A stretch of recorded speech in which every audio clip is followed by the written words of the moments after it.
Pakistan, where emergency services are helping some of the millions of people affected by flooding. This is after the country experienced the heaviest rainfall in more than 10 years. The UN has described Pakistan's floods, which have left a third of the country underwater, as an unprecedented climate catastrophe. The UN Secretary-General urged the world to come to Pakistan's aid as they launched an appeal to help those affected.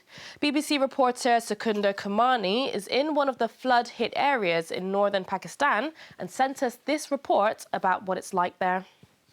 The water levels might still be high, up to my knee here, and in fact further down I'm told they're coming all the way up to your neck. But if you look at the wall over there, that mark shows you the high point that it had reached. And so people are now trying to get inside their homes, salvage what they can, see what kind of damage has been done. Millions of people have been left homeless in this country. Bridges and roads have been badly damaged as well. Livelihoods have been lost, possessions have been lost. It's going to cost Pakistan billions of dollars to try and recover from these floods. There are heavy monsoon rains here every year, but they don't have anywhere near this kind of an impact. And we know that climate change is making extreme weather patterns more common. So in the future, unfortunately, Pakistan is likely to be confronted with more scenes like these.